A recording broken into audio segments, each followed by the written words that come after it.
right, here we go. OverDrive, off and running. TSN 1050 on the TSN app, your home smart speaker, and up on TSN for Bryan Hayes, Doug, Jeff O'Neill, Doogie. Jamie Noodles McLennan. Doogie and JP, I'm supposed to be on the far left.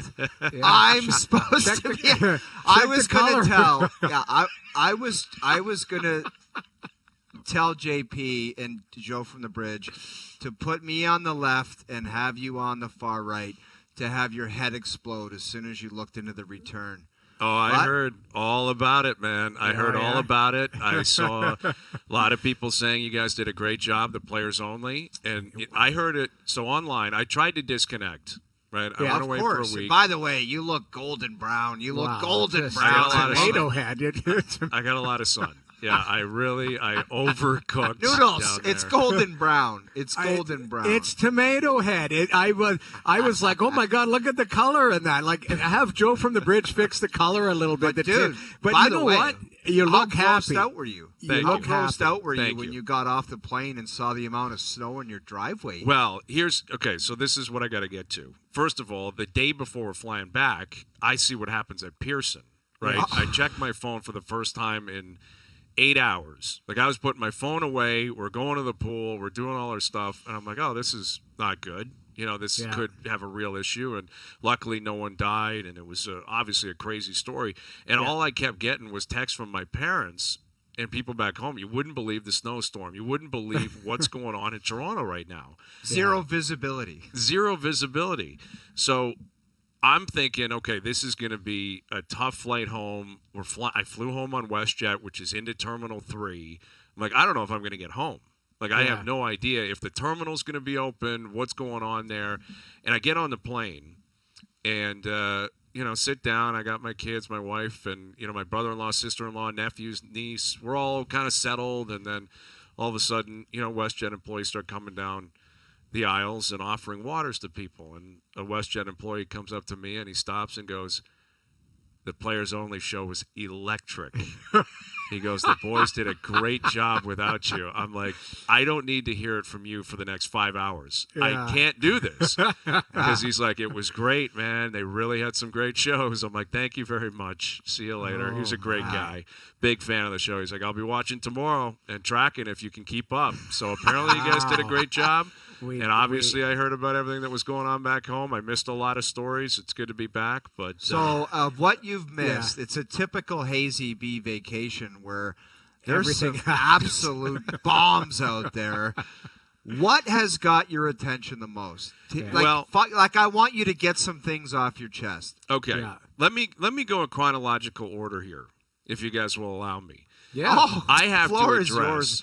Kill the first hour. Kill the first hour. I got a lot on my mind. We said yesterday to end the show, we're like, we don't even need to show up because this guy will be yelling and screaming for 3 hours. Put it in a one box. Put him in a one box. Just a solo shot of me for the next 40 minutes. We got Struddy coming up later. We're looking forward to that. Doug Armstrong on the show today, obviously ahead of tomorrow. I heard a lot about the weather back home. I heard a lot about the Players Only. I heard a lot about AK doing a great job, Al's brother doing a great job.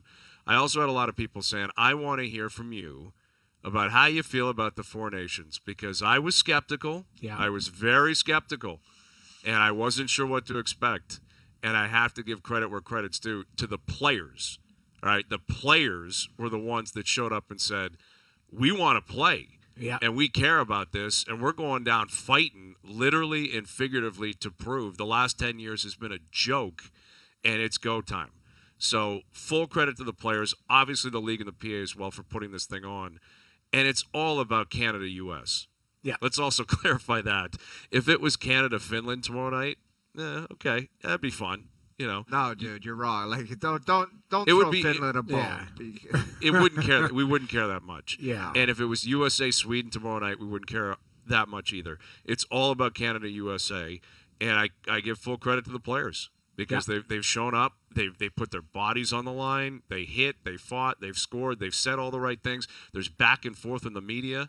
It's been awesome. Dude, I got to own that. It's Before been we absolutely continue awesome. with this, you owe Mike Johnson an apology because he picked up your shrapnel We did a live hit on TV, and there was a drunk old guy in a luxury suite, and he was yelling at Mike Johnson. He goes, "You said on the radio the tournament would stink." So it was probably you. No, and it Johnny was me. took the shrapnel. It was me. Noodles you were I'm the pretty one- skeptical too, man. I know, but this guy would not stop at Johnny. He was like, "You said on the radio this tournament would suck."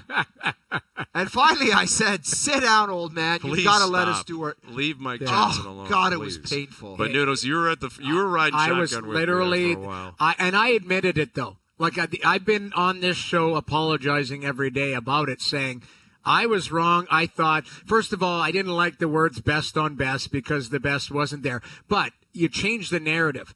These guys showed up to play. This was unbelievable hockey. This was, a level above the National Hockey League, I felt, as far as the speed, the skill. Like, this was playoff hockey, and I loved it. And it's a tribute. The league should be proud of what they put on. Yes, you're always going to complain about something, and whether it wasn't enough nations involved, whatever. But I'll tell you what, I've been thoroughly impressed, and I was wrong. And the players show, every show that I've started, I've said I was wrong in that scenario. I've owned it because they've been they crushing proved me it, man. wrong. And it's gonna be Hayes great was the tomorrow Gary night. Bettman of this tournament sucks, and Noodles, you were his Bill Daly along the way. Yes, we were. Yes. No, I I was was. skeptical, but here's another thing I'd like to point out: is I think what we have here is we have a perfect storm of so many different things that have led to this as well, right? We have 10 years of no best on best. We've got all the political stuff going on and everything that hangs there. We've got the fact that it's NHL rules, I think, is something that's very important to point out. Yeah. Like, they are killing each other out there. That is not going to happen at the Olympic Games next year. It's not going to be even close. That's to this where, next an year. interesting, if you want to point to one player, I didn't know going in. I just really didn't think about it, but the Tom Wilson talk started really amping up after that start of the game on Saturday night. And I didn't even understand going there that this was NHL rules, because I didn't know what to think. I was just thinking international, like it's just going to be like referees were going to be like, don't hit that guy. The referees have had their whistles away. Like, that was the amazing thing on Saturday. Prison penalties rules, in the man. first period, it and was. not another one the rest of the game. It was even any other game I watched, I'm like, this guy is like, that guy just tomahawk chopped a guy in the corner. And the ref's just like this, looking around, nothing to see here. Well, did Armia get a penalty when he buried McAvoy? Like, he buried him from behind. I'm not sure about that. But Tom Wilson, if you think about it like that, it would have been like, Tom Wilson, you're one of the 6 guys originally going to be on the team. Right. Absolutely. But then when you think of like a big ice and Olympics and the referees, like, does his game really tailor to that? Maybe not. I don't know. No. I think, listen, I understand why, and we'll catch up with Doug Armstrong and ask him about this, why you would use this, Four Nations, to catapult yourself into the Olympic Games. Naturally, that's smart practice, right? And there's going to be guys that will perform well in the Olympics, including the guys that play in this town. We'll get to that a little bit later on. Even understanding that at the Olympics, things will be different. Totally different. Totally different. Like, the game on Saturday, there's 3 fights in 9 seconds. Obviously, there's no fights at the Olympic Games. Like, clearly, that doesn't I think you happen. get thrown out of the tournament. You would. Yeah. WHF, the IOC they'd walk onto the ice and say, everyone out.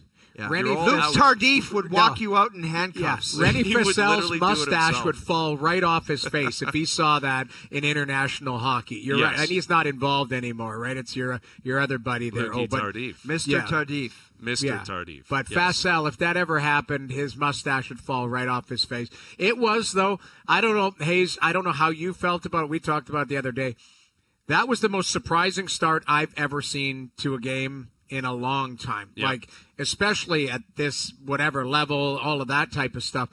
Like a 3-banger, and it sounds like it was kind of pre-planned too, which was crazy too. Like that's even better. And I love the fact that like Sam Bennett was like, yeah, I'll do this. Tough Brandon as Hagel, nails, I'll do this. man. I love Like Sam just Sam Bennett is just I just can't.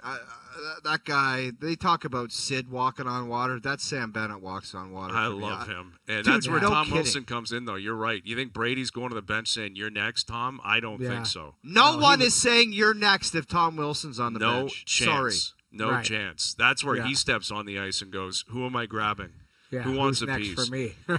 and that's where, listen, we came to the table here, admitted I was skeptical. I wasn't sure what to expect because I wasn't sure the players' mentality. I wasn't sure how committed they would be to putting everything on the line. They have done that. The hypocrisy that I've seen as well from some bleeding hearts over the years about fighting. Oh, my God. And then all of a sudden, they're all like, this is the greatest game I've ever seen. Well, you know what made it? You know what started that? Were the fights. Yeah, exactly. The fights is what started that. That's what, like, the Bell Center was rocking anyway. It exploded after those fights. There was some pencil neck comments where in years past it was, this is disgusting. And their Twitter was like, that's the best hockey I've ever seen in my life. So I was like, oh, interesting. Which one is it? Because you can't say, I hate fighting should be out of the game, and then sit there and say, oh, this is the greatest thing I've ever experienced. You can't have it. Oh, it was either this is disgusting or this is how CTE and all this stuff starts. The fighting, it's garbage. Get it out of here, man. They were loving it on Saturday. How could you not? It was incredible theater. It was incredible theater. It also shined a light, like we were talking about it yesterday, Hayes. This NBA can't even hold a candle. Like the NBA All-Star game compared to this nonsense, compared to that, it was embarrassing compared to what the Four Nations was, literally. Well, and it sets up for tomorrow night. I'm very curious because I don't think you can have the same energy you had Saturday. I don't, and this is what I'm not concerned about because again, I love the game. We love the game. We'll be watching the game after this. Yeah. I don't care if there's new people involved in the game, and that's a big, storyline right now. All these people jumping on the bandwagon, which is great for the sport. Yeah, but if they're showing up thinking there's going to be fights to start every game, that's not reality. There's a lot of ignorance out there. It would be pretty risky because the JT Miller fight against Parayko, JT Miller got an extra 2. Right, exactly. So do you really want to risk doing something at the beginning of the game to try to be a hero and rev up the crowd with the risk of taking a 2-minute penalty and seeing Nathan McKinnon and Connor McDavid jump over the boards? That's what I'm thinking. Saturday, I thought it was very fitting that GSP was there. It was a fight. It felt like a heavyweight fight in Vegas. It was the place was going nuts. Oh, you were there? What a ticket to have. That man. GSP, I did not know. I knew he was from there, but Absolute I did not know how much that. Dude, they were chanting GSP like it was Mario Lafleur and the best of all. They love that guy. Yeah. He's on that level in terms of how much he is, man. I did not know that they were into that that. Big fight town, big MMA town, and GSP's one of the all-time greats. But it was energy and exuberance and every bravado on the line, all these different things. I would expect it might be a more nervous energy tomorrow night, right? Yeah. Tomorrow you got to win. You can't win the fight. You got to win the game tomorrow night. I think I don't know how you guys feel, but it's trickling out. There's more and more injuries. There's sickness on the U.S. side. I think this favors Team Canada. Me too. You gotta hit where the ground. Canada's at tomorrow night. Quinn Hughes was kind of touching up on Ohtani territory. First their coach comes out and says, yeah, Quinn Hughes is flying in. And everyone was like, excuse me? No. Why is Mike Sullivan? Dude, I don't know, but he blurted that out. Twitter. Quinn Hughes is flying in on a PJ, so no worries here. And everyone was like, what the hell is going on? And then it just turned into a circus. And I think just now Pierre LeBrun updated the circus saying, this guy's not even medically cleared to play by the Canucks. He's not coming here. No, he's not going to Boston. Yeah. He's not going to be there. But even his brother, Jack, was like, I don't know, I've been chatting with him. It should be interesting. You're going to have to wait and see. I was like, what kind of story is going on here? I know. And listen, as much as I would love to see, it would be amazing to see Quinn Hughes play. Amazing. In that game. It's a bummer he's not a part of this, and there's other guys, but you do have to set some sort of rules to make it feel like if you want it to feel like a real event. You can't just wing the rules whenever you see fit. Just making things up as you go along. you want it to mean something, and I think based on what happened on Saturday night, it does set up for this to be a very meaningful game tomorrow night for the legacy of the players. Sure. And that is something that's probably the biggest surprise for me, is that we're at a point here going into the game tomorrow night where this really will be referenced. Who won this game, who was the best player, who scored the winning goal. it feels like it's going to be on that level. It really does. It's awesome. crazy to think that we were questioning what this was going to be all about and the intensity and how much do the guys care? Do they want to be there? And now you fast forward it, and there's a moment tomorrow night where somebody could have a golden goal type of situation. Like whoever scores, if someone gets something in OT or scores the game-winning goal with a minute left, like that call with what this tournament, like what it's built up to be, it's going to be a legendary goal, regardless if the tournament has no big picture meaning or not. Yeah, like this is probably the end of the Four Nations, right? They announced the World Cup now every 4 years, and so this is truly a one-off. And you're right. Someone scores an OT winner, it's probably gloves and helmets off on the ice. Yeah. Except for Jeff O'Neill. If you were on the ice, you'd probably leave your helmet on. Yeah, but, and grab the flag. And grab Todd the flag. Go the flag and skate around. But yeah, it sets up that way. It's a legacy moment for someone tomorrow night. I think it's great. There's lots to unpack there. To me, there's what I've loved about it is just the individual stories too. Like there was fights. There was, obviously goaltending has been. Benner's kind of been under the gun a little bit, and, we talked about it yesterday. But you know what? Like, he hasn't cost them a game yet, but he hasn't won them a game. And, I said yesterday, he's allowed at least one bad goal per game. And O pointed it out. You go from the Kempe game. Who was the Finn that scored? Lindell scored from there. That kind of started the nonsense. And then the Jake Gensel goal, I think that was a big goal against just because, think of it, if you have all the fights, McDavid scores, the roof almost pops off, and you finish the first period up first 1-0. Yeah, you're looking pretty good. Big you know time. what I mean? Like that goal was a real big deflator. Yes. And you got to make that save. So to me, I think obviously it's going to come to goaltending, but Binnington has to just play his game. He cannot allow a bad goal tomorrow night. He cannot totally allow agree. that. I'm sure you've all pointed that out. That McDavid goal was so sick. It was such an unbelievable goal. Yeah. For him to break through the neutral zone and then bar down backhand was such an unbelievable goal. Dude, but you're right. Disgusting. The reality is, this is what Hockey Canada has been saying for the last year and a half. And now proving with their actions, they're going to trust Jordan Binnington because they believe he has a killer mentality or a dogged winning mentality when everything is on the line. And that's all you need from him is that tomorrow night. It's asking a lot, but it's the nature of the position because nobody cares what happened in the group stage. Nobody cares. Nobody cares. You go back to when they beat Boston. I don't know what he did games 1 through 6. I don't really remember. I know what he did in Game 7. I know very well what he did in Game 7. So in that building. In that building, exactly. Yeah. So this is the whole Binnington philosophy is about him tomorrow night saying, I got you, right? And maybe not winning the game. And if he's in a position where he has to win the game, you're in big trouble because this Canadian team should never be in that spot, right? You've got too much talent. You get too many good players. You should never be hemmed into your zone or trying to battle uphill for 60 minutes. But you're right. You can't give up a bad goal. And if they give you a lead, you got to close. You got to close. And that's all they're going to ask out of him tomorrow night. And that's why they keep going back to him because they believe in this situation, he's the guy that gives them the best chance. Yep. And listen, it applies to the other guy too. Hellebuck's been great. The numbers have been unreal. The 2 games he's played. He's only played 2 games. But it's a big game for him too. All the chips are in now. It's like everyone, the coaches, everybody's talked about the slim margins, like razor thin. And if one of those goes in on either side, it could be it probably will be the difference in the game. Yep. Because there will be as great a talent that's on the ice. This is not going to be a 6-2 game tomorrow night. You're looking at a 2-1, 3-2 hockey game at most.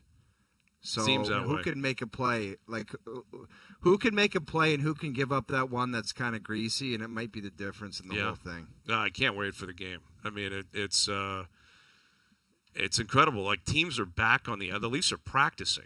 Teams are back practicing. The league resumes on Saturday night. Well, they could have had the game That's tonight. a miss, too. They could have played tonight. Yes. You play tonight, and then, I'll give an example. In Edmonton plays 1 o'clock on Saturday in Philadelphia. McDavid plays a day and a half later. Like, they could have had it last night, have it wrapped up, and then the game starts Saturday for the league and kind of bleed it back. But these guys are going to be either win or lose on a Thursday night and have to play on Saturday for their club team, which I feel like this is soccer now. We're talking, you go back to your club team, right? Exactly. And go back to your club team and try and go down a stretch here where, lost in all of this, the NHL, the standings are still waiting for you there when you get back, especially on the eastern side. So it's been I've been completely wrong, though, Brian. Like, I thought this was going to be an all-star effort, maybe a little bit more, and I've been pleasantly surprised. So have I. And listen, I'm sure this is what the NHL hoped for when you put this together. Obviously, is Canada, USA in Boston. You can't ask for anything better. But there have been complaints in the past about the Olympic Games during their season, shutting it down. We lose players. Well, what's your explanation now? Because there's a ton of players getting injured. I'll bet you someone gets hurt tomorrow night. Like, that's just a reality. The way they're playing right now, feels like someone might go Bobby Clark tomorrow. Like, there's so much energy and hatred and, built up, pent up energy at this point. Anything could happen tomorrow night. And to your point, guys are going to be on the ice playing games 36 hours later. Yeah. So, I don't want to hear next year, wow, the owners don't love that the Olympics and this and that. You set up your own games that is crazier. Yeah. It's crazier because of the rules that are being played. I'm pretty sure with the viewership and the interest and everything, the owners will kind of sit back and they should, because like with injuries, and we don't want to lose our play. Exactly. Yeah. You can't pay for this kind of press. Yeah, there was people all over the sporting world that I've never heard a peep of hockey about, and they're like, "Did you see the start of that hockey game?" And I was like, oh, "That guy's watching this game." And the ratings have been massive, and they'll be huge tomorrow. And we'll see what ends up, who's in attendance and who's going to be there tomorrow. But it's going to be the talk of the sports world. Yeah. Like, that's what's coming tomorrow night. And on Friday, and the NHL just is never generally in a position to do that. Yeah, I hope that it's not a dud, and you know what I mean. Like, that Saturday night game, there's no way you can follow it up with that type of the fights and that start. It just, I don't want it to be like one team just it's 6-1. I mean, maybe unless it's Canada and we're biased. I think it would be corny, Jamie, if one of them said, "Let's fight off the opening." You can't do it again. No. What you need, ideally, is you have a spontaneous fight. Like, you get the game going. 10 minutes in, you get that's generally the nature of fighting in a scenario like this, right? Is something happens, there's back and forth in a scrum, and someone says, "Let's go." And that maybe in a scenario like that, you can have your cake and eat it too. But I also think because this game now evidently means as much as it does, players don't want to be out of it for 5 minutes in the box. Right? You don't really want to take yourself out of the game. So that will probably change the complexion tomorrow night. But I look at, the Tkachuk brothers have obviously, this has been a huge platform for them, massive. Brad Marchand tomorrow night is a guy, it's got to be his time. Like, it's his building, his town. Everyone in Canada has hated this guy for 15 years. And you got an opportunity tomorrow to do something. And I've looked beyond Brad Marchand for tomorrow night. We had Johnny on yesterday, and I think tomorrow night belongs to McJesus, the big boy. Yeah. Like, I really do think it's one of those platform games. He's got to be around Sid. He's heard everybody talk about Sid, and the coach said he walks on water in the country. And I really do think that it's his time to make a statement. There'd be no better time. It was like he took his team to the Stanley Cup Finals last year, and there's a lot of emotion in this one tomorrow night. And it's just a massive game. They've all said it, and I really believe that it's not Cale Makar and it's not McKinnon. I just think it's 97 that steps up and has the game.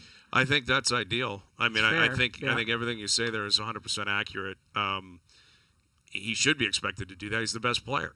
Like, he's the best player on the ice tomorrow night. Wherever that guy is, he's the best player, period. Yeah. And he needs that moment. Game 7, we had the conversation after. I didn't love his game 7 of the Cup final. I thought they checked him well, but he just kind of blended into the game. You can't have that tomorrow. Oh, and they're going to check him tomorrow because that's the one thing. If you look at the way Canada's played, they haven't overwhelmed you with a forecheck. Mm-hmm. But I'll tell you what, you let McKinnon in alone, it's in the back of the net. You let McDavid in alone, it's in the back of the net. It is one of the greatest strengths to have those two guys who can move like that. Like that McDavid goal in Montreal, do you know who the two defensemen were? Zach Werenski and Charlie McAvoy. Yeah. And he made them look like peewee players blowing by them. Yeah. So they're saying to themselves, that's just one thing we can't allow. But it's almost impossible to stop those guys. They come out of nowhere and they come barreling down at you 100 miles an hour. You can't stop it. No. Listen, I'm with you, man. I'm looking at McDavid. I would say if I'm Cooper, I'm thinking I got to trust the guys who have won before. Like I would play Sid. I would trust Reinhardt's going to have a game. I would trust my guys are going to have a game. Stone, like exactly. Guys like that. Doughty, guys like that. McCarr, Binnington again. That's why he's playing here because he's won before, and they said you're the guy. Yeah. The exception to that is McDavid, and you go to him and you say, "This is your moment, man. Like you're the top dog. You got to play." And we're going to have a quick turnaround on Friday, fellas. We're going to play lock or not for the Olympics. Who's a lock and who's not a lock. Okay. I love that. I can't wait. Yeah. We'll get to lock or not a lock so many a little things later in the hour. This is one. I can't wait to hear what this guy's got to say about this Vladdy character. There's so much going on. There is so much going on. Like I don't know. Take a break. Let's get some popcorn and Bryan Hayes. Hang on a sec. Bryan Hayes on the way back. You're going to hear about Vladdy Guerrero. This is OverDrive on TSN. All right, OverDrive continues, powered by FanDuel, bringing you everything from the opening line to the final score. Struddy will join us later in the hour. Jerry joining us in an hour. That'll be exciting. I'm sure he's down in Boston, waiting for the big game tomorrow night.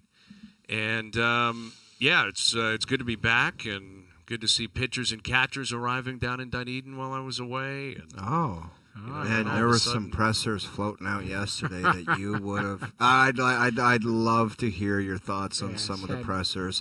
And the people wondering what we're talking about, no contract for Vladdy. The president and the GM couldn't even get to a definition of close. But we said it yesterday, Hayes.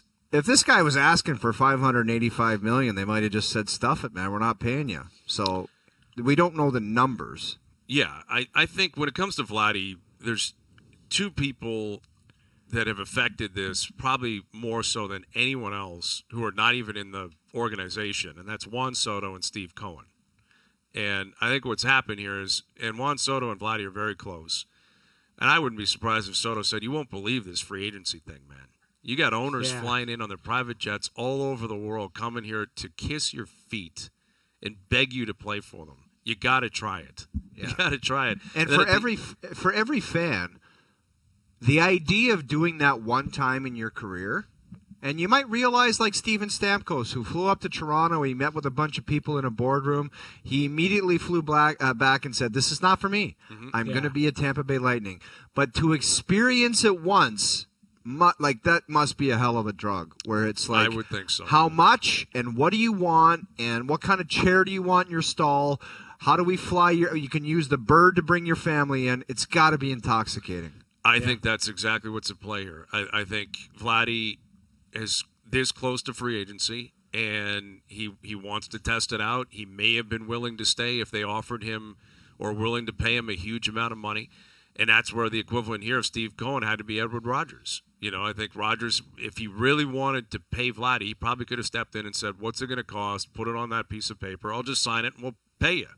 Yeah. And obviously that didn't happen. He trusted the evaluation process of Shapiro and Atkins, who are two guys, based on their words and their actions, made it very clear they really, really, really, really, really like Vladdy. Really like him. Yeah. I don't think they love him. I don't think they love Vladdy. But I think what happened here with Vladdy Guerrero Jr. is he's a year out from free agency. He wants to test it out. Soto and Ohtani completely changed everything from a player's perspective and the agent's perspective, and they want to test that out. And I don't believe for a second winning is his highest priority. It's so ridiculous. Dude, winning, absolutely not. He saw two guys that haven't played one game for the Blue Jays organization, and he saw his management team throw $600 and $700 million respectively towards those guys. Yeah. And he every season has got to go into arbitration. So he's got to be thinking, Are you jamming me up here? Are you kidding me? It's my turn and you're not even close? Screw this. Yeah, like exactly. A player could take that personally. When guys that are on different teams get offered the world and then your kind of turn comes up and I'm going to ARB again for the third time, give me a break. Yeah. Well, like there's a part of that where you just must be like, screw these guys. And listen, the team, and they're not alone. Basically every team in the league does this. It's about team control. How often do we hear that? Team control, right? We're not going to call them up yet because we don't want the clock to start. We want that extra year at the end of team control. They've been doing that with Vladdy the whole time. They're entitled to that. But as a result, now it shifts into his corner where he has all the power. He's 12 months away, less than that, from having all the power.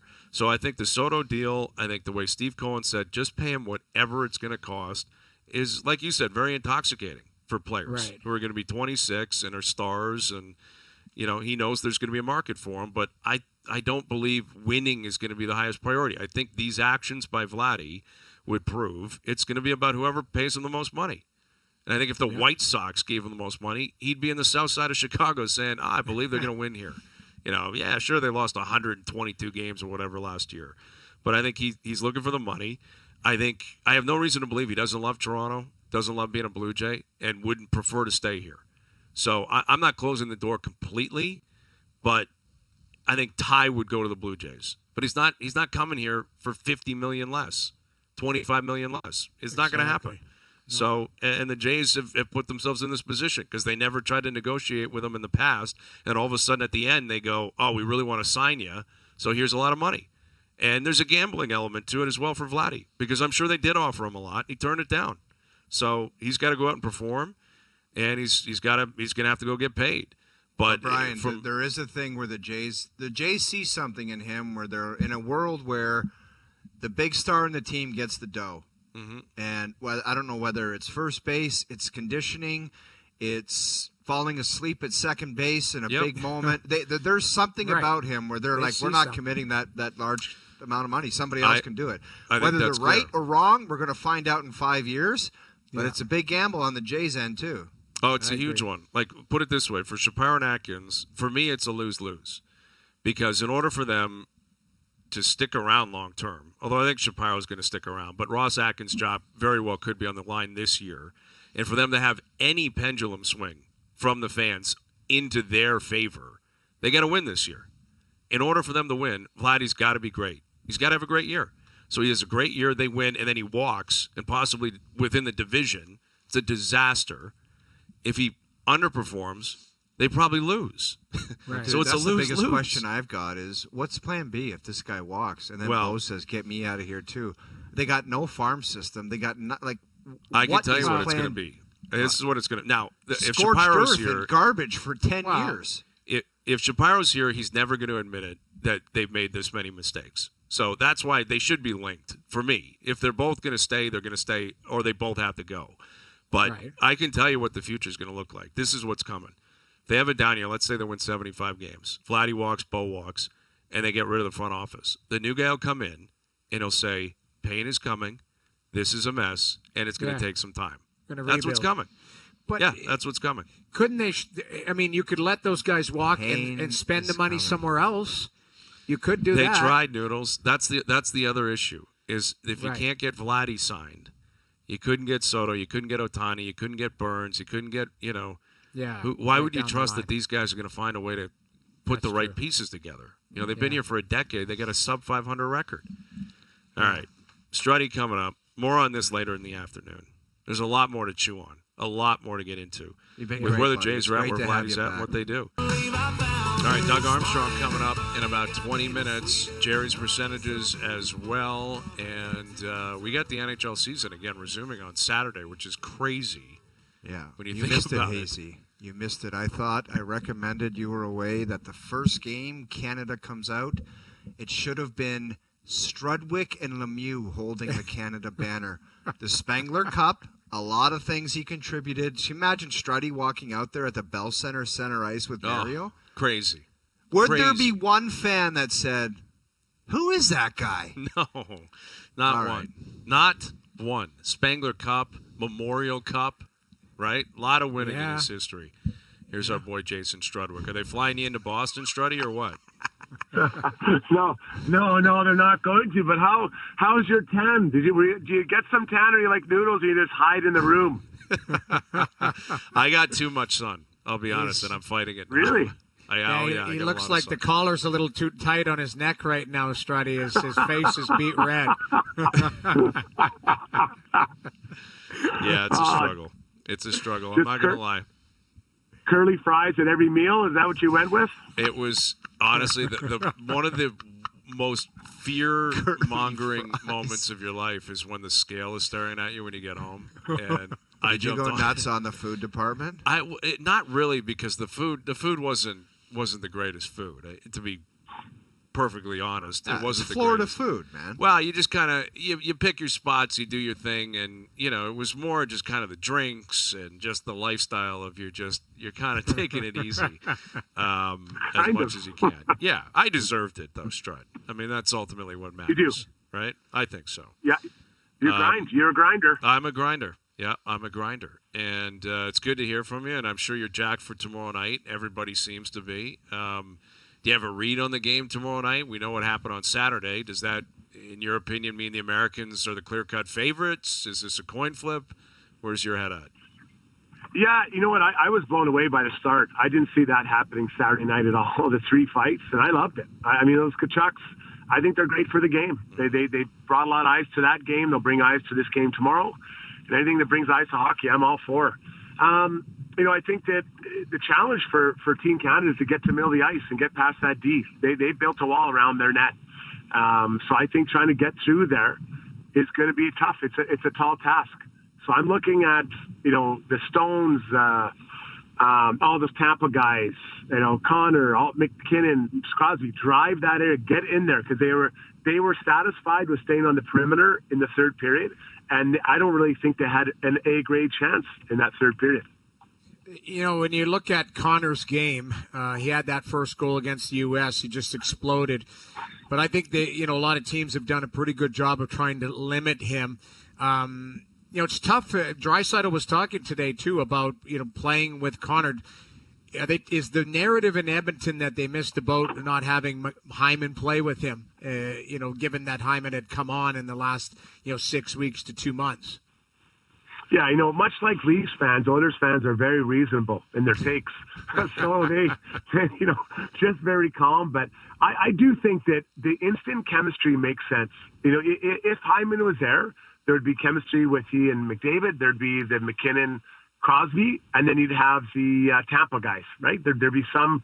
Every line would have some chemistry. At least their top three lines that off the top of my head. Because it took them a while to find the right chemistry. And I said before the tournament that Reinhart and Marner weren't the right guys for McDavid. He plays, kind of like a fourth line pace.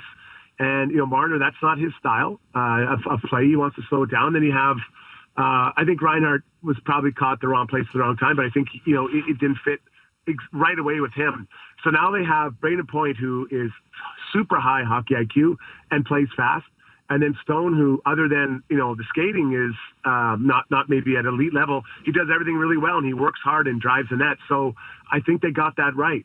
But, the fans haven't been pushing too hard about Hyman. I think it's easy now to look back, but I do think that it would have been the right move for instant chemistry in more duos or trios in the lines. Well, in terms of McDavid, we were just having that chat, like how much is on the line for him tomorrow night. And, this isn't going to bring you back to the spring. And if he plays great and they win, all of a sudden that means it makes up for what happened against Florida or whatever. But in Edmonton, I'm curious what that view is, because the rest of the country looks at him like, all right, finally we get to root for this guy. Like, he's on our team here. We have McDavid playing for our team. Where if you're an Oiler fan, you've had that luxury for 10 years now. If he plays great and they win tomorrow, what do you think it means for McDavid and his legacy? I mean, I don't have this up there with the Stanley Cup or the Olympics. And that's, it's probably somewhere around the World Championships below the Spangler Cup. And when you're trying to, look at it, look at it from his legacy. I think it's better, obviously, to win than to lose. But I think an Olympic gold or a Stanley Cup ranks way above it than what this is. Like, when you think back to Wayne Gretzky, that '87 Canada Cup, that was a pretty big one. But he had a few Stanley Cups kicking around also in his back pocket. So I think it'd be nice if they won. But I don't know if this is just Connor McDavid having to win it. I think Canada's important for them to win, right? There's a little bit of doubt right now, that Canada lost to U.S. and the U.S. talks a lot about how good they're getting and how much better they are, and that's kind of what Americans do. So I think it's an opportunity for Canada to prove that we are still the better hockey nation at the highest level. Yeah, big time. I think the pressure's totally on the Americans, like almost 100% on the Americans because of what you just said. They're talking I don't know, this big Hazy. game. It's like the blowback of what the World Junior performance the last couple of years, and it's like the idea of the U.S. overtaking Canada as the top hockey nation. You think the players want to deal with that? Well, I it don't know obviously about that. wouldn't be ideal, clearly. But I think if you're Canadian and you have perspective, the Americans have not won anything, ever. They won the 96 World Cup, and now maybe they'd win this.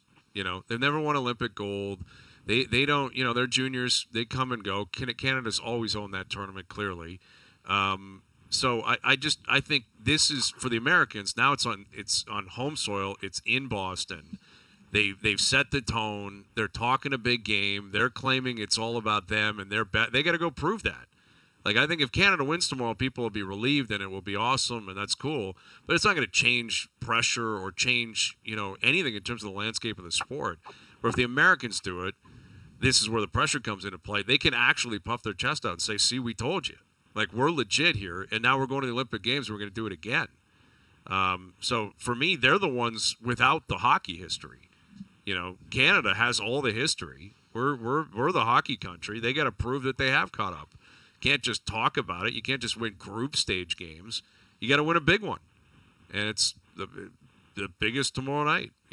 That's as big as it's going to get for them in terms of this generation because they haven't had best on best in a long, long time. Yeah, and I agree with you there. But I think that there'd be reaction if Canada loses. There'll be a reaction within our community, within our country for sure. And there'll be someone who may be a scapegoat.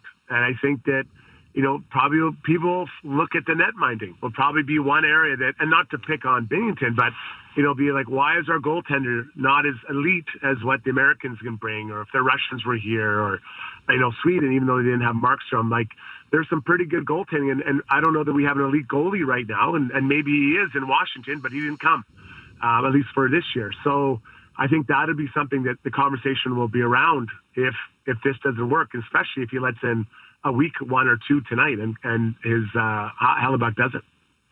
Struddy, when you look at it, we're talking. This is we call it best on best. There's still some nations missing, but when you go back to your club team, we call it.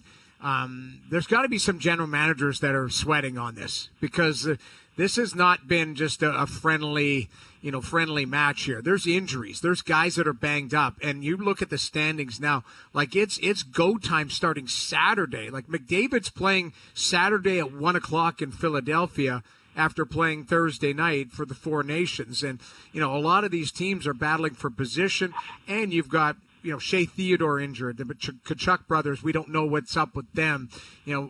McAvoy with Boston. There's been some significant players that are banged up here, and you got to think that the club teams are a little bit stressed about that. Yeah, and those are just the members of the players. Imagine some of the members of the media, like Hayes, dealing with the sunburn. These guys have to dig down and find another gear. Yeah. You think about it too. Like for Team Canada, or USA, if whoever teams wins, I'm guessing they're going to have more than one Michelob Ultra Light after the win. You know what I mean? So you might have a pretty good night Thursday, then roll into an afternoon game on Saturday. Like that's a pretty tough turnaround, even for an elite athlete. But you're right. It is go time, and you can't hit it softly. Like the Oilers, they have 5 games on the road, and there's some really good teams they're playing. I remember when we had Nico Lundqvist's rookie year, he went off to the Olympics, and they won the Olympic gold. And I think, if I remember correctly, I think they went back to Stockholm and partied, and I had a great time. He came back and he was flat. I'm like, are you okay? And he was tired, and it was his rookie year, so he played more games than ever. Like, it was a lot to take on. Now, that was a rookie, and maybe a little bit bigger stage than the Four Nations, but it can take a little bit out of you. So the other guys on the team have to be ready to go. There's still a lot of players that aren't there that are elite. They can help out their teammates, but you cannot ease your way into this last stretch of the season because it's so tight. Either you're at the top, fighting for top spot, or you're a team in that 7, 8, 9, 10, 11, especially in the East spot, trying to hang on to a spot or to capture a playoff spot. Struddy, quickly before we get you out of here, can you take us back to the Spengler Cup? Did the European fans warm up to you like the Russians did to Rocky Balboa when he fought Drago over in Russia? You know what? I won't. The first couple of games, no. Then I decided to take a warm up without a bucket. Oh man, it was like instant fans. They loved it. So, they got what they want. Too sexy, boys. Too sexy. Yep. I love it. We'll leave it there. Thank you, Struddy. We'll do it again soon. Heal up, Hayes. Heal up, buddy. I'm trying, buddy. I'm trying. There he is. Jason Strudwick grinding here in mid-February. Doug Armstrong coming up, the GM of the Blues and of Team Canada at the Olympic Games next year. And Jerry's percentages at 5:30. Overdrive continues. TSN 1050 and on TSN 2.